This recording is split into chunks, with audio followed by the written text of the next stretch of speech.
Muito bem, então estamos ao vivo mais uma vez na nossa Web TV Meon.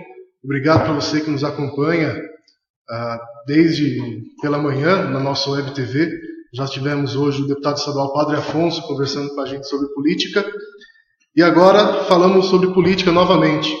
A gente sempre frisa que o ano eleitoral, além da gente gostar bastante de política, é importante a gente trazer esses temas e trazer quem são os candidatos que estão propondo novas ideias, que tem mandato aqui na região. E hoje a gente recebe o cientista político Luiz Felipe Dávila, que é pré-candidato ao governo de São Paulo pelo PSDB. A gente vai bater um papo sobre essa prévia do PSDB que tanto tem se falado nesse fechamento de disputa eleitoral. E para conversar com a gente, estou com o João Pedro, que é editor do Portal Meon, o nosso convidado, Roberto Wagner de Almeida, jornalista da Rádio Piratininga e também escritor, tem diversos livros publicados. E antes da gente começar o nosso bate-papo com o Luiz Felipe, só quem nos acompanha no nosso portal pode entrar no nosso site, meon.com.br, algumas notícias que estão lá agora, que a Prefeitura de Taubaté investiga a morte de macaco no bairro Areão. Desde fevereiro do ano passado, a 17ª investigação de morte de macaco na cidade, e também uma matéria com a Associação Comercial e Industrial de São José, que está engrossando o coro dos descontentes com a política de preço das passagens de ônibus anunciada pelo prefeito Felício na sexta-feira passada. Então, quem gosta das notícias da região, é só entrar no nosso portal meon.com.br, vai ficar bem informado sobre as notícias. E agora a gente começa nosso bate-papo com o pré-candidato do PSDB ao governo de São Paulo, Luiz Felipe Dávila. Obrigado pela tua vinda. Luiz Felipe Dávila, Felipe Dávila. Vamos fazer mais curto. Felipe Dávila, pré-candidato ao governo de São Paulo pelo PSDB. Muito obrigado, Fernando. Obrigado, viu, pela prazer estar aqui com você, com o João e com o Roberto. Legal. Quem quiser participar com a gente, é só mandar mensagem também pelo Facebook, também pelo nosso WhatsApp, que aparece na tela aí o número, e pode mandar perguntas para o Felipe Dávila. Então, para a gente começar o nosso bate-papo, explicar para quem não está tão ambientado ainda com a questão política, o PSDB tem hoje 4 pré-candidatos. O João Dória, prefeito de São Paulo, Floriano Pêsado, que é deputado federal, mas está como secretário do governo Alckmin, o José Aníbal, ex-senador, e o nosso convidado, o Felipe Dávila. Desses 4, um sairá como candidato, tende a ser o candidato do PSDB ao governo de São Paulo. Então nós convidamos o Felipe Dávila, que tem um evento hoje em São José, para participar aqui com a gente, e o espaço, claro, fica aberto também aos outros pré-candidatos do PSDB e pré-candidatos de outros partidos. O Luiz Felipe Dávila é formado em Ciências Políticas pela Universidade Americana em Paris, mestre em Administração Pública, tem alguns livros publicados, peguei alguns aqui, O Crepúsculo de uma Era, Dona Viridiana, Trajetória de uma Dinastia Paulista, e também é diretor-presidente do Centro de Liderança Pública, uma entidade apartidária. Então, para as pessoas conhecerem um pouco mais quem é, Felipe Dávila, eu queria que você se apresentasse o que você tem na cidade hoje, que você vem em São José dos Campos, e fazer uma breve introdução sobre um pouco da tua biografia. Bom, muito obrigado, Fernando. É um prazer estar aqui. Eu hoje vim a São José conversar com a militância do PSDB numa reunião aqui no Diretório Municipal, e a ideia é sempre percorrer o estado de São Paulo para conversar com a militância. Eu digo que a política moderna hoje é ouvir as pessoas, se reconectar com o eleitor, se reconectar com as pessoas. As pessoas querem governos que resolvam os seus problemas do dia a dia, querem menos discussão ideológica e mais como é que nós chegamos à resolução dos reais problemas. E, portanto, essa preocupação de reconectar, inclusive, o partido com a sua base. A sua militância, durante muito tempo, foi muito esquecida, foi colocada muito de lado e as decisões foram sempre tomadas muito por cúpula. E eu entendo que esse debate, a pré-candidatura e a existência de prévias é fundamental para reconectar o partido com a sua base e dar voz aos militantes, não só na participação dos debates, mas, na verdade, essa é a primeira vez que o PSDB terá uma prévia estadual para escolher o governador de São Paulo. Ou seja, assim, é interessante que quem vai escolher o candidato do PSDB é a militância e não mais a cúpula. Isso me parece uma atitude muito inovadora na política hoje do PSDB. Não tem uma data ainda fechada, né, da prévia. Dia 5 de março tem uma reunião do partido, mas não tem uma data exata.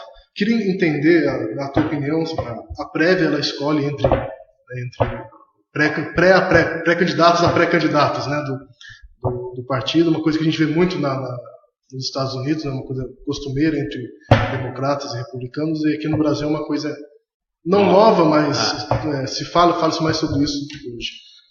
O que você entende sobre prévia? Prévia é uma democracia dentro do partido em escolher o melhor nome, ou mostra, no caso do PSDB, que tem 4 pré-candidatos, uma fragilidade do partido em torno de um único nome? Como que você vê esse momento? Não, primeiro que eu acho que um partido que tem 4 pré-candidatos ao governo mostra a força, justamente porque você tem muitos nomes, né? Muitos partidos não tem que apostar numa única pessoa porque é o único candidato. Então, eu acho que o número de candidatos demonstra que o PSDB continua atraindo pessoas talentosas na política, né? Então, isso me parece uma força do partido. O que fragiliza ou fortalece a ideia da prévia é a ideia de regras claras e transparentes do processo, né? Nos Estados Unidos funciona muito bem.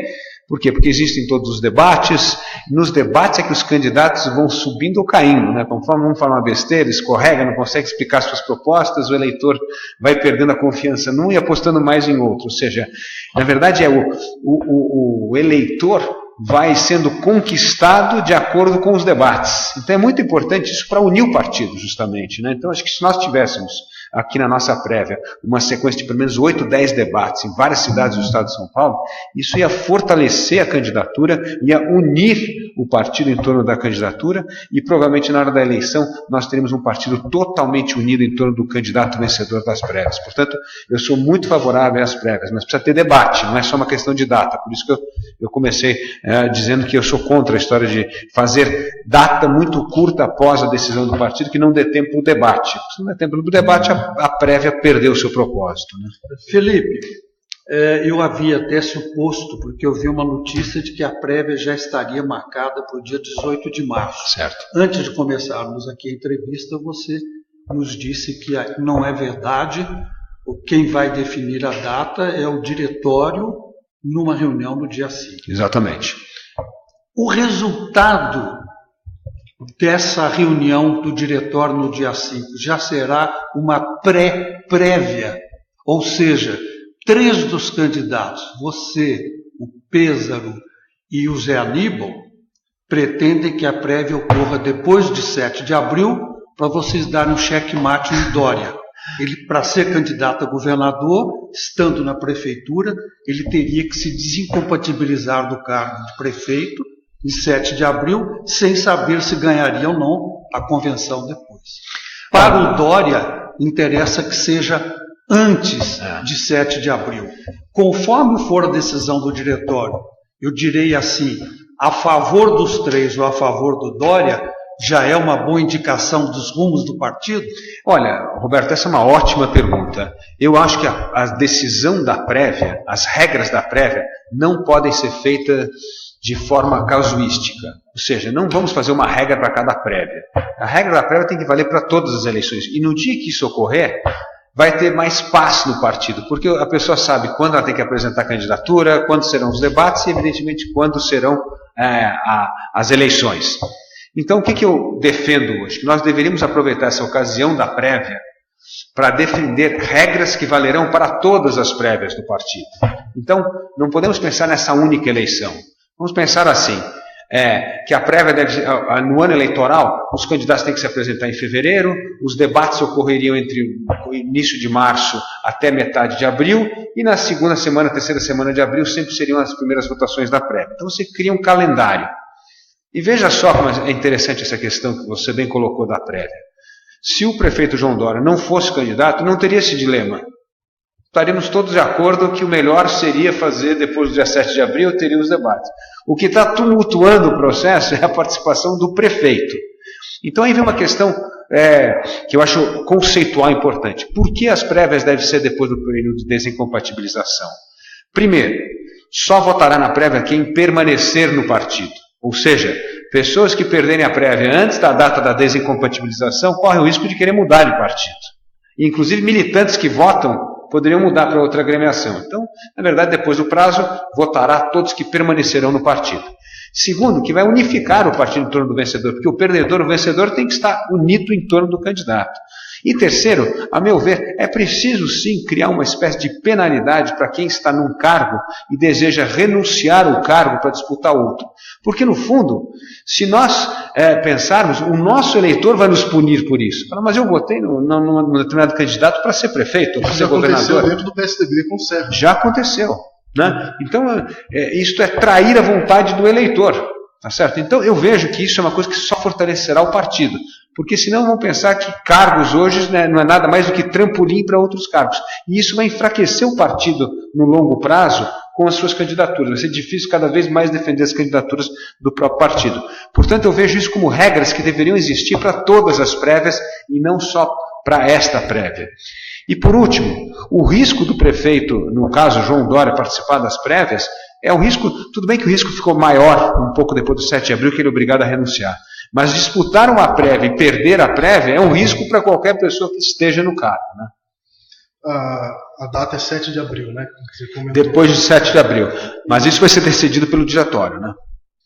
Você não é do meio político, né? Apesar de você ter o Centro de Liderança Pública, que é um movimento partidário, mas você nunca teve um cargo político. Isso se remete muito ao que o Dória foi antes de assumir a prefeitura. Você se assemelha um pouco com o Dória nessa questão de se colocar como um apolítico antes de assumir algum cargo? Bom, essa é uma ótima pergunta, Fernando. Eu sou, na verdade, minha trajetória é muito diferente da do Dória. Eu sou formado em ciências políticas, eu sempre trabalhei com jornalismo político, depois criei uma instituição que é o Centro de Liderança Pública, que existe há 10 anos, e trabalhando na melhoria da gestão pública e na formação de lideranças públicas. Nesses 10 anos do CLP, nós formamos mais de 5 mil líderes públicos, nós trabalhamos com mais de 150 prefeituras pelo Brasil em projetos de melhoria de gestão e formação de lideranças, né? E mais de 20 governos estaduais. Aliás, nós tivemos a honra de ter como, talvez, nosso primeiro seminário inaugural em 2008, o recém-eleito prefeito Eduardo Cury como parte da primeira turma. Então, nós sempre tivemos essa ligação em ajudar a implementar políticas públicas em estados e municípios no Brasil. Portanto, é uma trajetória nesse sentido bem diferente. Eu sempre trabalhei na formulação de políticas públicas, mas nunca disputei eleição, como você bem disse, né? Eu comecei no PSDB em 93 e trabalhei na campanha do Fernando Henrique Cardoso em 94, na formulação do programa de governo, depois da do Serra, depois do próprio Geraldo Alckmin. Então, sempre mais na parte de formulação e depois na parte de melhoria de gestão pública e treinamento de liderança. Da virtude da política, temos que defender o fortalecimento das instituições. As pessoas têm que acreditar nas instituições, têm que acreditar nas leis, têm que acreditar nos processos, né? E não em pessoas que buscam atalhos para burlar as instituições. Então eu vejo que esse é o câncer do Brasil. Então toda vez que nós temos recaídas e abraçamos populistas como salvacionistas, nós estamos, na verdade, enfraquecendo a nossa democracia, enfraquecendo as nossas instituições. E eu vejo essa eleição de 2018 como um momento crucial, muito parecido com o que foi a eleição de 94, que foi aquele divisor de águas na nossa história. Mais parecido com 94 do que com 89? Muito mais com 94. Porque o 89, nós ainda nos estávamos em busca de um candidato, ainda nós acreditávamos em Salvador da Pátria, tá certo? Em 94 não, nós tínhamos uma escolha clara, ou nós teríamos as reformas estruturais do Brasil que representava Fernando Henrique, ou o populismo de Lula. E nós, felizmente, escolhemos naquela época o Fernando Henrique Cardoso como presidente do Brasil. Então nós vamos ter esse mesmo dilema agora. Ou nós teremos um presidente reformista que vai continuar as reformas estruturais do Estado brasileiro, ou nós vamos de novo cair na demagogia e no populismo que vai arruinar o Brasil para os próximos 20 anos. E nós seremos duramente cobrados pela geração dos nossos netos e filhos. O que vocês fizeram naquela eleição de 2018 para nos dar um legado bomba como foi esse? Felipe, você obviamente como pré-candidato está percorrendo o Estado, fazendo contatos nessa fase com membros do partido. Se você se tornar candidato, aí se amplia exatamente o horizonte de contatos a serem feitos. Eu queria que você nos desse uma notícia resumida que fosse do que você está sentindo na conquista de apoios para o seu nome na prévia. A gente, inclusive no jornalismo, ouve dizer que você seria o candidato in pectore do governador Geraldo Alckmin. Ele, entretanto, sendo isso verdade ou não, é muito pouco provável que ele venha expressar isso publicamente. É verdade, conhecendo a natureza do nosso governador. Eu pergunto outros contatos importantes e conquistas importantes de apoio que você pudesse nos informar. Eu vejo alguma coisa em contrário, né? No começo do ano, 16 deputados da bancada estadual na Assembleia Legislativa, portanto, do PSDB, foram hipotecar solidariedade ao Dória, apoio, pedindo que ele se candidatasse a governador. 16 deputados numa bancada de 20 são 80% dessa bancada. E 80% da bancada tem muito peso nas prévias. Como é que você está reagindo a isso? Bom, Roberto, primeiro eu diria o seguinte, eu fui convidado a disputar essa eleição pelo governador Geraldo Alckmin e pelo nosso presidente estadual do partido, Pedro Tobias. Então, quer dizer, eu fui ungido nesse sentido, né, jamais entraria numa disputa dessa por vaidade. Eu acho que é uma questão, um cargo muito importante, muita relevância, que você precisa ter respaldo político. Não só tive o apoio do governador Geraldo Alckmin e também do convite oficial do presidente Pedro Tobias, como eu fui particularmente conversar com todos os nossos cardeais. Fui conversar com o presidente Fernando Henrique, conversei com o senador José Serra, conversei com o prefeito João Dória na época, e aí quando eu conversei com todos me encorajaram, foi só aí que eu aceitei a candidatura. Então, acho que a política a gente tem que respeitar esses rituais, né? Nós temos que respeitar as figuras que fizeram o partido. Mas, voltando à questão, a questão é muito importante. O que eu sinto da base do partido, da militância? A militância quer discutir propostas, não quer mais propostas milamorantes, elas querem entender o que você pensa sobre educação, saúde, segurança e mais. Elas se sentem hoje corresponsáveis pela política pública. Uma das coisas mais fascinantes dessa nova política, essa nova geração não pensa que é só no dia da votação delegar todo o poder para o governante e você se vira, você tem minha confiança. Não, as pessoas querem ser corresponsáveis. Então a história de cobrar, fiscalizar o político, quero dar sugestão, quero ser participativo, ninguém quer ser mais passivo. Essa é a nova política, isso é o que a base quer. E a cúpula, como você bem disse, só pensa na sobrevivência do cargo. Então a conta de quem quer sobreviver no cargo é diferente da conta do militante que vota. E como o número de militantes é muito maior do que quem tem cargo, nós começamos a ter uma certa dissonância. Quando você escuta a base, você está escutando uma coisa. Quando você escuta a cúpula, você escuta outra. Na cúpula, nós estamos numa fase, né, Roberto, depois desse processo traumático do impeachment, de sobrevivência. Eu falo que você pensar assim, uma palavra-chave para descrever a cúpula, não só no PSDB, em toda a classe política hoje, é como é que eu sobrevivo à eleição de 2018. E toda a regra eleitoral, o atalho que nós fizemos para a eleição do próximo ano, é para garantir a sobrevivência daqueles que já estão no poder.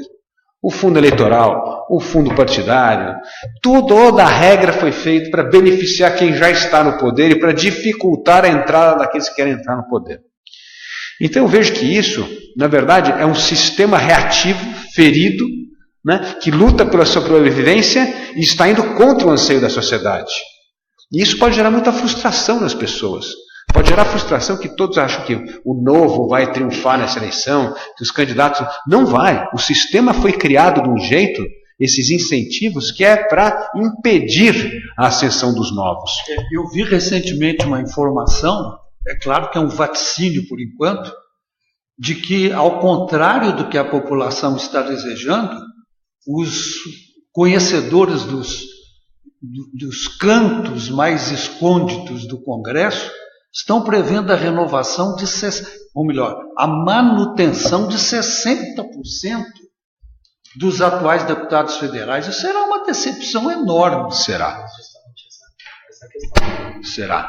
Mas qual é essa decepção agora? Ela pode aumentar ou diminuir dependendo de quem será o candidato a presidente da República. Se é um reformista, essa frustração vai existir de certa forma, mas ela não exacerba Agora, se for a frustração da não renovação com o populismo, acho que nós vamos ter os humores vão, né, se intensificar. Mas o que eu vejo é o seguinte: o que nós temos de fazer como pessoas que participam hoje da vida pública é canalizar essa frustração para aprovar a reforma mais importante de todas, é a reforma política. Nós precisamos ter uma reforma política baseada no voto distrital, no qual o deputado vai ter que responder ao distrito que o elegeu. Ele não pode percorrer o estado inteiro atrás de voto, ele tem que ser o responsável pela região que o elegeu. Você sabe quem fiscalizar, quem cobrar. Como vocês fazem aqui com os seus deputados estaduais, você sabe exatamente quem é o deputado da região, o que ele está fazendo, monitorando a sua atividade. Isso é muito importante. Eu sou de longa data, Felipe, um defensor quase fanático de voto distrital. Que bom. Que bom. Acho que é o caminho para nós fazermos uma purificação do quadro político brasileiro. Eu não há dúvida. Então, se somarmos o voto distrital, Roberto, com a barreira, a cláusula de barreira que nós já temos, que vai passar a ser válida na próxima eleição, né? Que é muito importante, que isso vai diminuir o número de partidos políticos. E com o fim das coligações proporcionais, nós vamos ter já uma mudança extraordinária na composição partidária no Brasil nas eleições já de 2020. Então, nós temos que canalizar essa frustração e decepção para aprovar essa reforma fundamental no Congresso Nacional, que é a reforma política. Felipe, aqui no nosso Facebook, Maurício Roberto Tomé, ele diz assim: gostaria de saber dele o que ele pensa do nível de impostos e qual a proposta dele nesse assunto, caso seja candidato do PSDB ao governo do Estado. Bom, a carga tributária no Brasil, como nós sabemos, é uma das mais altas do mundo. Mas ela é alta porque o Estado é ineficiente. O Estado custa caro. Vou dar só um exemplo do governo do Estado de São Paulo. 43% do orçamento do governo do Estado de São Paulo é gasto com pessoal. É inacreditável, 43% já do orçamento. Entendeu? Então eu vejo hoje o Estado precisa tornar-se mais leve. O que é mais leve? Mais transparente, simplificação, desburocratização. Porque é com transparência, simplificação e desburocratização que nós vamos fazer com que esse Estado volte a ajudar as pessoas que querem empreender e investir. Hoje o Estado atrapalha a vida de quem quer empreender e investir no Estado de São Paulo, e não no Estado de São Paulo, não, no Brasil, eu diria. E, portanto, nós vamos ter que ter um Estado muito mais voltado para isso. Daí a importância do diálogo com a sociedade, com parceria público-privada, com concessão, né? O engajamento da sociedade. Agora, a carga tributária para diminuir, nós temos de aprovar um projeto fundamental, que é uma questão federal, não é competência do governador, que é o que eu chamo do IVA, o Imposto de Valor Agregado. Já existe um projeto de lei extraordinário feito por um acadêmico que é o Bernard Api. Esse projeto já foi apresentado no Senado e ele é fundamental porque ele simplifica o ICMS, vai acabar com a guerra fiscal entre os estados e vai condensar ICMS, IPI, e tem mais um COPIS e COFINS. Então nós vamos ter um imposto único. Isso vai simplificar dramaticamente a vida das pessoas. Quando eu converso com os empreendedores, eles dizem uma coisa: olha, nós não precisamos de subsídio, ajuda do governo, nada. Nós precisamos de duas coisas: regras claras. Eu quero saber exatamente quais são as regras do jogo para não ter que ficar toda hora tendo uma regra nova que prejudique o meu negócio. E segundo, quanto eu pago de imposto. Se eu souber exatamente quanto eu pago de imposto e as regras são claras, eu consigo empreender. Agora, hoje, para você ter uma ideia, nós temos uma média de 2 novas normas tributárias por dia no Brasil. Como é que alguém consegue manter? Então você está sempre irregular. Você está sempre irregular. Você está sempre cometendo infringindo a lei alguma coisa. Então isso é impossível. Isso tem um custo enorme que acaba drenando a capacidade do nosso empreendedor, em vez de empreender, tentando rever normas burocráticas. Vou voltar só a falar de eleição, né?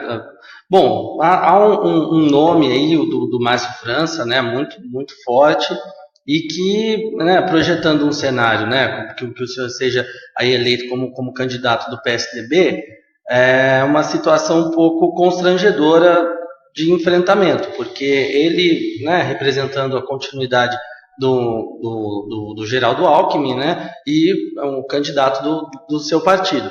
Então, o que o senhor, bom, projetando esse cenário, né, o que o senhor pretende defender, assim? É o legado do Alckmin, alguma coisa mais nova, né, um passo à frente, porque é um dividir palanque, né, praticamente. Mas sabe, João, o que eu penso é o seguinte: o que os candidatos governistas terão de fazer, tanto o Márcio França, como nós no PSDB, a defesa do legado do Geraldo Alckmin, certamente. Mas nós não podemos disputar uma eleição só defendendo o legado. Nós temos que pensar como é que nós vamos olhar para frente, o que nós vamos fazer.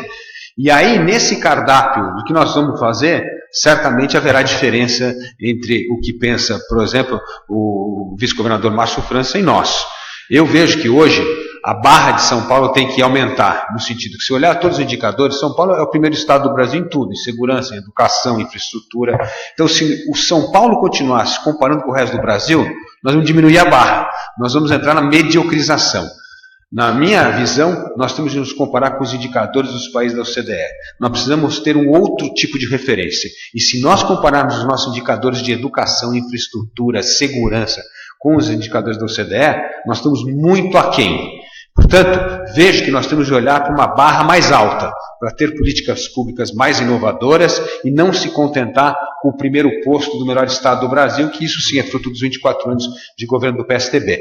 Mas eu acho que nós temos de buscar esses desafios maiores. No meu caso aqui, por exemplo, nós não podemos aceitar que o estado de São Paulo existam crianças com até 8 anos que não são devidamente alfabetizadas. Isso é um crime. Nós não podemos aceitar isso. Nós temos que erradicar o analfabetismo dessas crianças até 8 anos, como também é um crime deixar que 48% dos nossos jovens não terminam o ensino médio. Nós vivemos hoje no mundo do conhecimento. A indústria 4.0 é a transformação de conhecimento em produtos. Novos empregos. Novos empregos, sem conhecimento não existe. E, aliás, São José é o epicentro dessa indústria do conhecimento, né, da tecnologia. Então, como é que nós vamos formar essa mão de obra qualificada se 48% dos nossos jovens não terminam o ensino médio? Como é que nós vamos fazer se as nossas crianças com 8 anos não aprenderam ainda as coisas elementares, básicas, para poder ter uma vida acadêmica melhor e inserir nesse mundo do conhecimento? Né? Bom, né, o senhor fala bastante sobre a questão da evasão escolar, né, que isso. Agora citando a porcentagem, e né, a gente imaginar um cenário aí com aulas mais atraentes, né, para os jovens, porque tem até uma piada que se uma pessoa for congelada, ela não vai saber o que é um hospital, não vai saber o que é tal, mas a escola vai saber, isso aqui é uma escola, né? Então, assim, a escola é uma instituição que, de fato, anda muito devagar, né? E hoje, assim, a gente tem o currículo mesmo aqui para o Estado, não vou dizer defasado, mas esse número de evasão já diz bastante coisa. O que dá para esperar do senhor, né, como medidas assim, de políticas públicas para a educação, né, pensando nesse cenário, e emendando, já que você se adiantou, eu ia falar sobre a região, né, puxando um pouco para a nossa região, assim, o que o eleitor aqui da região pode esperar do senhor quanto a esse cenário de educação? Bom, primeiramente, educação no Estado. Minha ideia é trabalhar em parceria com as prefeituras no sentido desse combate à erradicação do analfabetismo no Estado de São Paulo. Hoje já existe sistema de ensino, já existe método, já existe tudo, precisa ter vontade política. E certamente o nosso foco vai ser nessa parceria do governo do Estado com os municípios para erradicar o analfabetismo. Acho que esse é o primeiro ponto, é parceria do governo do Estado com os municípios. E na questão do ensino médio, nós temos de transformar o ensino médio numa coisa mais atraente para os jovens. Quando os jovens acham a escola chata, o problema não é da escola, o problema é do que a gente está ensinando na escola. Então nós temos que transformar esse ensino numa coisa que o prepare melhor para o mundo profissionalizante. Então precisamos ter mais cursos profissionalizantes, aulas melhores, e aí é fundamental investir na formação do professor. Né? Chegou no ponto que eu ia tocar. É fundamental. Bem preparados, talvez. Mas como que dá para fazer isso, João? Dentro da própria regra do jogo. Hoje, quando tem concurso para professor, existe um período de 3 anos, que é o período probatório antes de efetivar o professor. Se aproveitarmos o período probatório dos 3 anos para ensinar esse professor a dar boas aulas, a prepará-lo para estar na sala de aula, é só aí que ele será efetivado pelo Estado. O Estado tem que ter a coragem de não efetivar burocratas do ensino. Nós precisamos efetivar professores, gente que sabe ensinar. Competência e meritocracia, né? Competência, é isso. E mais do que isso, é a valorização. O professor precisa ser valorizado, o funcionário público precisa ser valorizado. E para isso precisa ser mais exigido. Então, aproveitar o período probatório para forçar mecanismos de avaliação e preparo desse professor na sala de aula me parece fundamental para melhorarmos a educação. E voltando à questão de São José para mim é um exemplo, é uma dessas ilhas de excelência do Estado de São Paulo. Ilhas de excelência, porque eu dou sempre o bom e o mau exemplo do Brasil nas minhas palestras e aulas. Eu falo assim, olha o bom exemplo de São José. Olha como foi criado, por exemplo, a formação desde 1946, quando São José resolve fazer uma escola de excelência, uma universidade de excelência, que é o ITA, vai buscar na maior instituição de excelência do mundo, que é o MIT, uma pessoa para ser reitor dessa instituição, o tempo inteiro focou na excelência. Precisou formar, isso foi em 1946, só em 69 nasce a Embraer, ou seja, você precisa ter tempo para formar a mão de obra, a capacitação para poder desenvolver uma indústria de ponta, como foi a Embraer. Tá certo? E hoje esse benefício desse ecossistema que foi criado aqui, tornou-se um dos maiores polos tecnológicos do Brasil e, portanto, dessa sociedade do conhecimento que nós acabamos de falar há pouco, do século XXI. Então, mostra como que é uma política indutora do Estado para construir um polo de desenvolvimento numa área importante. E um contraponto a isso é a Zona Franca de Manaus, que recebe benefício do governo, 26 bilhões de reais dos nossos cofres públicos, não teve uma transferência de tecnologia, não teve uma ponta de desenvolvimento ou de exportação. Um desastre, um clientelismo mal gasto, um dinheiro mal empregado. Portanto, há um contraste gigantesco do que foi o Estado indutor na região de São José dos Campos, para criar um polo de tecnologia, e o que foi o Estado clientelista gastando dinheiro do contribuinte em algo que não colaborou para o progresso e o desenvolvimento tecnológico do país. A gente falou um pouco antes sobre a educação, né? E um dos problemas da falta de educação se remete à segurança. A gente vive hoje no Rio de Janeiro a questão da intervenção federal, e aqui em São José, apesar de todos esses pontos positivos, né, sempre tem um lado negativo, que foi o envolvimento de vários policiais civis aqui da cidade com o PCC. Isso no finalzinho do ano passado. Como que o senhor vê essa questão da segurança aqui na região, que mês a mês, um pouquinho sobe, tem mês que desce, mas acaba sendo uma das regiões mais inseguras do interior de São Paulo? Olha, Fernando, eu estou percorrendo o estado inteiro de São Paulo. Essa é uma reclamação entre todos os prefeitos. Os prefeitos estão apavorados que o que não existiu, que parecia que eles só viam na televisão quando acontecia na capital, hoje começa a acontecer nas suas cidades. O problema da droga, o problema do furto, do roubo, etc. A questão da segurança no estado de São Paulo, nós evoluímos muito na questão do que eu chamo do crime à vida. Então a taxa de homicídio caiu muito, como nós sabemos, mas furto e roubo aumentou. Então nós precisamos resolver agora a questão de furto e roubo. E como é que nós vamos fazer isso? Nós vamos fazer isso tomando uma medida que ela é essencial em qualquer país que resolveu a questão da segurança pública. É unificando a inteligência da Polícia Civil e Militar. A criminalidade você reduz com inteligência. É sabendo analisar dados, que tipo de crime, furto está acontecendo, roubo está acontecendo em cada lugar, porque cada um exige uma estratégia diferente. Portanto, nós precisamos mapear. Quando nós tivemos o famoso exemplo de Nova York, que começou com a história da janela quebrada, né? Qualquer vidraça quebrada se investigava, o que isso começou a fazer? A ter uma acumulação de dados, e os dados eram mapear o tipo de crime, e o crime é especializado, né? Tem o crime que de assalta a residência é diferente do roubo à caixa eletrônica do sequestro. Então você começa a entender, na verdade, como é que esses crimes, onde é que eles estão ocorrendo e por quê. E aí você tem ação específica para combater cada tipo de crime.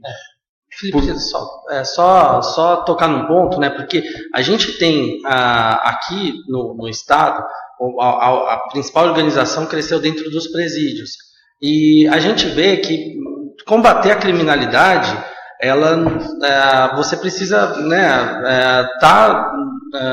entendendo essa questão do sistema carcerário, né? Então, melhorando. Qual que é a sua visão? Porque, né, a gente na lida do dia a dia, aí, conversando com policiais e tal, a gente entende que não tem muito o que fazer, leva para prisão, mas está um presídio superlotado, né, e tal. A gente viu agora que o PCC conseguiu encontrar um líder antes da polícia, né, foi lá e executou ele. Então, assim, como que você pretende trabalhar essa questão da criminalidade dentro da cadeia? Porque é de lá que saem as ordens e é lá que o crime organizado vai se... Quero fazer um acréscimo. O governador Geraldo Alckmin foi um dos governadores brasileiros nos últimos anos que mais construíram presídios, inclusive presídios de segurança máxima, lá na região do Presidente Prudente. A pergunta que eu faço também é o seguinte, sabe, Felipe? Nós todos ficamos ávidos por vermos os grandes criminosos presos. Tem que prender, tem que prender, tem que prender, tem que prender. Se prender muito também, e não houver alternativas de penas que não sejam necessariamente a prisão, o governo vai ter pouco dinheiro para investir em escola, porque tem que ficar construindo presídio. Como é que resolve isso? É verdade. É verdade. Eu acho que, primeiro, duas coisas. A importância da inteligência unificada. Veja só uma questão importante. Roubo a carro, que diminuiu muito, né, e foi espalhando para a periferia. Por quê? O que acontece? De novo, informação. Como é que diminuiu o roubo a carro? Combatendo o desmanche. Começou a fechar o desmanche, tem uma política forte em desmanche, começou a cair o roubo a carro. Então, essa inteligência é que nós precisamos ter. E por que voltou um pouco do roubo a carro? Porque relaxaram um pouco nesse combate aos desmanches. Então, a história, você tem que entender qual é que está a gênese do problema. Qual é o problema? Tanto que senão você fica só... Construir presídio é importante, mas para mim é correr atrás do prejuízo. Já aconteceu o crime. A gente não pode deixar... enxugar gelo. Não pode deixar o crime acontecer. E daí a importância da inteligência para você ir mapeando o crime. Por exemplo, e muito das organizações criminosas, como você disse, por isso que é a inteligência que vai desmantelar o crime organizado. O PCC nasceu, infelizmente, aqui. O PCC é natural do Vale do Paraíba. Por exemplo, roubo à carga, controlado pelo crime organizado. E roubo à carga é um crime sofisticado, não é fácil, não é um crime bobo, não é bater carteira na rua. Então você só vai combater isso com inteligência. Você precisa da informação da Polícia Civil, da Polícia Militar, com as guardas metropolitanas. Às vezes nós vamos ter que futuramente até incorporar dados da Polícia Federal, porque muitas dessas armas acabam entrando pelas fronteiras. Então, quanto mais nós compartilharmos essas informações, mais eficaz será o nosso combate ao crime. Porque senão nós vamos estar sempre atrasados em relação a eles, né? Como você bem citou alguns exemplos aqui, né, João? Então eu vejo que a integração da polícia, da inteligência da polícia é muito importante. E isso é uma briga, porque você fazer a polícia militar e a polícia civil compartilhar, mas não tem jeito, a gente vai ter que fazer. E sabe qual que é a boa experiência que nós tivemos? Recentemente nós tivemos uma experiência que funcionou, que foi justamente na Copa do Mundo. Nós criamos o Centro de Inteligência Integrado, as polícias colaboraram, mas por que depois da Copa, em vez de manter aquele legado, nós desmanchamos, né? Então, é fundamental que isso ocorra, e isso certamente será uma das prioridades minhas na política de segurança pública em São Paulo. Felipe, você deu uma entrevista ao jornal Folha de São Paulo, no começo do ano, em janeiro, isso, em que me chamou a atenção uma expressão que você usou. Na hipótese de você conseguir ser candidato a governador, você disse que será o candidato mais anti-elitista que o Brasil já viu. Tradução. É verdade, eu disse isso pelo seguinte: um dos grandes problemas que nós temos hoje é a história de privilégios que o Estado concede a segmentos. Seja indústria, seja pequeno empresário, Zona Franca de Manaus. Nós vivemos, como o Marcos de Lisboa bem colocou, o Brasil da meia entrada. Todo mundo acha que tem direito a uma meia entrada. E isso tem um custo extraordinário para o país. Nós achamos que essa conta parece que é pago por um ser, né, extraterrestre. É pago por todos nós. Vou dar só um exemplo que você vai ver que é chocante, Roberto. Para esse ano de 2018, somado todas as isenções fiscais do governo federal, será 283 bilhões de reais. 283 bilhões de reais. E a gente está tentando fazer um esforço fiscal para 130 bilhões. Ou seja, e o que faz se você não consegue? Vai aumentar imposto de todo mundo. Mas quando você quebra isso, tem de tudo lá. Tem subsídio da indústria automobilística, subsídio da Zona Franca de Manaus, Sistema S. Você tem muito privilégio. Inclusive o simples, né, dos pequenos empresários.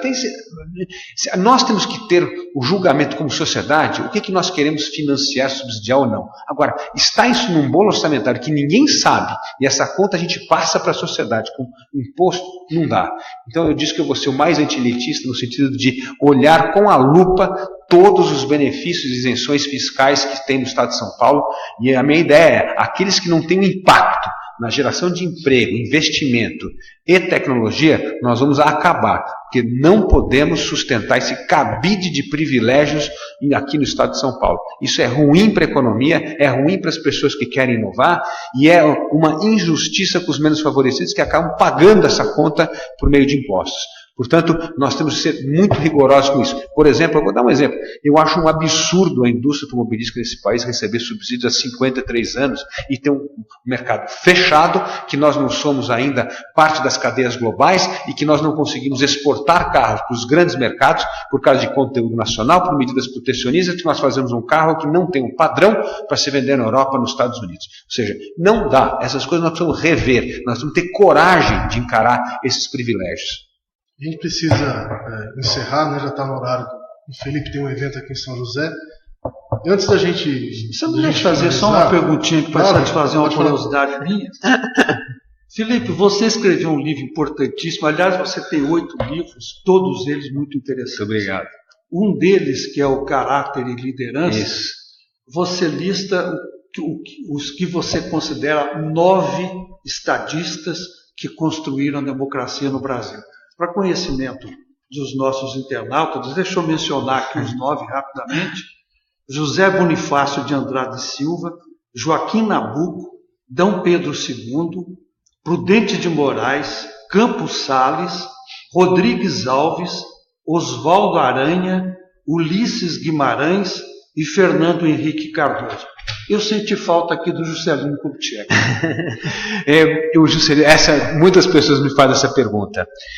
Nesse livro, eu digo que a virtude da política ela depende de 3 coisas: dos objetivos, meios e consequências. E o último indicador, consequências, o efeito da política pública que você aprova no seu governo tem que continuar tendo consequências positivas para as gerações seguintes.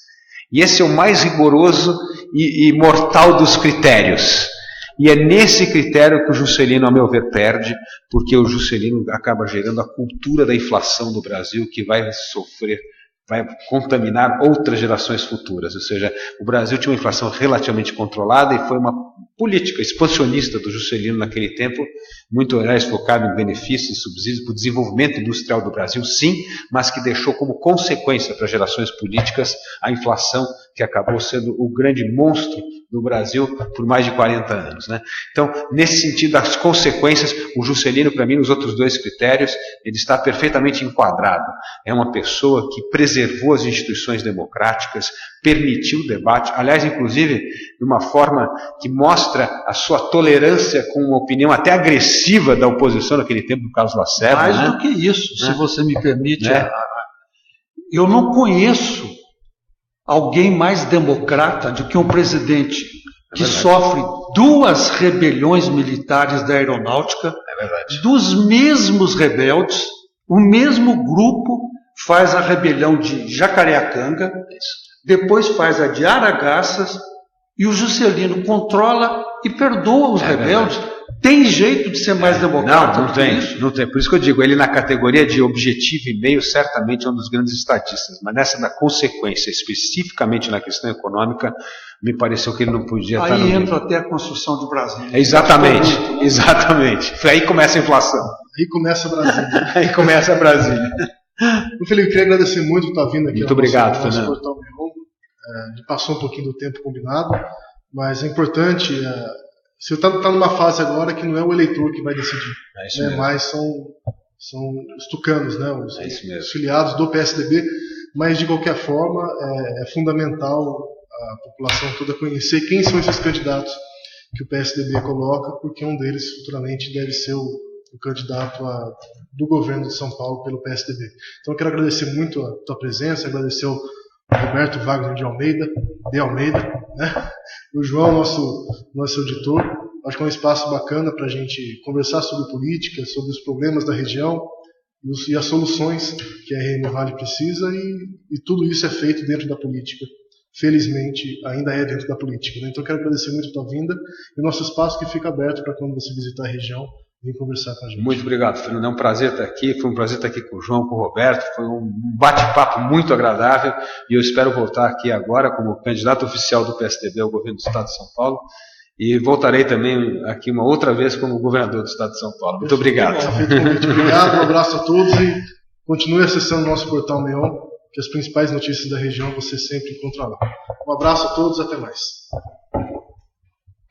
Muito bem, muito obrigado. Bom bate-papo.